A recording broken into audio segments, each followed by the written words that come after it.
خواتین کا قبرستان جانا اگر منع ہے تو وضاحت فرما دیں کہ کیوں منع ہے؟ خواتین کا قبرستان جانا کوئی حرام ناجائز نہیں ہے، منع کیا جاتا ہے احتیاط کی وجہ سے، حدیث میں بھی ممانعت آئی ہے، لیکن پھر اس میں علماء کا اختلاف ہے کہ بعد میں ان کو پرمیشن ملی تھی کہ نہیں ملی تھی۔ باقی منع اس لیے کیا جاتا ہے کہ جانے میں کوئی فائدہ ہے نہیں۔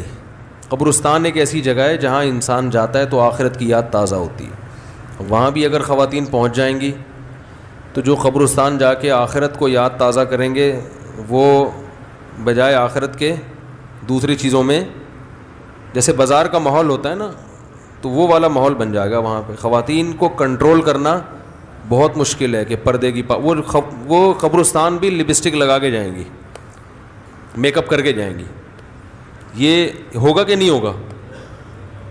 اچھا سا کپڑے نکالیں گی، گھر سے جب نکلتی ہیں تو ڈسٹیمپر کے ڈبے خالی ہوئے بغیر کہ کہاں جاتی ہیں؟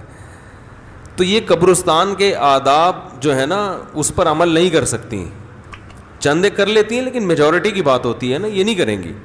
پھر وہاں جا کے بھی بہن سناؤ، کوئی دوسری مل گئی وہاں بیٹھ گئی قبر پہ ہی، وہ مردہ کہہ رہا ہے یار کچھ پڑھ پڑھا کے کچھ بخشوانے کی کوشش کرو، وہ اپنے دکھڑے لے کے، اور بہن سناؤ تم کب بیوہ ہوئی؟ وہ کہے کہ میں تو فلاں میں ہو گئی تھی۔ اچھا میں تھوڑی لیٹ ہو گئی ہوں بیوہ ہونے میں، ٹھیک ہے نا۔ تیسری کہے گی بس میں تو ابھی ہونے والی ہوں بیوہ۔ تو اچھا عجیب بات ہے، ہمارے یہاں خواتین بیوہ بہت ہوتی ہیں، مرد جو ہے نا وہ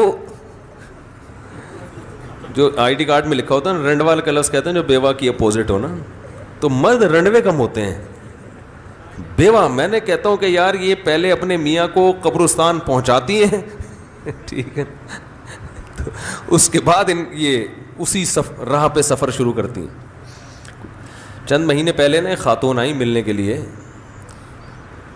تو وہ اپنے بچوں کی شکایتیں کر رہی تھیں، میرے بچے ایسے میرے بچے ایسے، وہ اتنی اسپیڈ میں بول رہی تھیں کہ مجھے اندازہ ہو گیا کہ ان کے بچے برے نہیں ہیں، یہ کچھ ضرورت سے زیادہ سخت ہیں، سخت مزاج ہیں۔ کیونکہ جب آپ مجھ سے کچھ پوچھنے آئی ہو تو مجھے بھی تو بولنے دو بھائی، کچھ دیر خاموشی اختیار کرو گی تو میں بھی کچھ نصیحت کروں گا۔ وہ بولے ہی جا رہی ہیں۔ مجھے یقین ہو گیا کہ ان کے شوہر کا انتقال ہو چکا ہوگا حالانکہ انہوں نے نہیں بتایا تھا کہ میں بیوہ ہوں یا نہیں ہوں۔ تو میں نے ان سے پوچھا کہ آپ کے شوہر زندہ ہیں؟ کہا نہیں۔ ایجڈ خاتون تھیں، ذرا عمر تھی ان کی۔ میں نے کہا کب انتقال ہوا؟ کہ وہ تو 10 سال پہلے ہو گیا تھا۔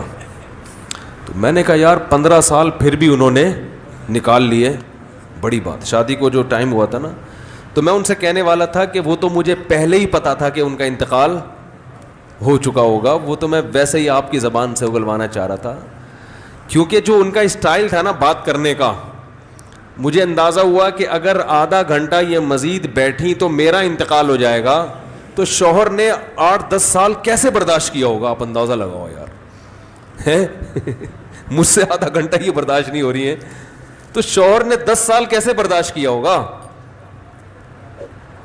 کیا خیال ہے؟ سب ایسی نہیں ہوتی ہے بھائی لیکن ایسی بھی ہوتی ہیں۔ تو وہ پھر بچوں کو میں نے بلایا، میں نے کہا اماں برداشت کرو بھائی، یہ سننے کو تیار نہیں ہے تو سمجھنا تو اگلا اسٹیپ ہے نا، پہلے تو سنتا ہے انسان پھر اینالائز کرتا ہے، سمجھنے کا اسٹیپ اگلا ہے۔ میں نے کہا یہ بھائی سننے کی پوزیشن میں نہیں ہے تو سمجھنا تو اگلا اسٹیپ ہے۔ تو کہہ رہے ہم کیا کریں اماں نے ہم سب کا نا خون پیا ہوا ہے، ہر وقت آنے، کوئی ذرا سا جس دن کم کما کے لاؤ اس دن سلب آتے ہیں۔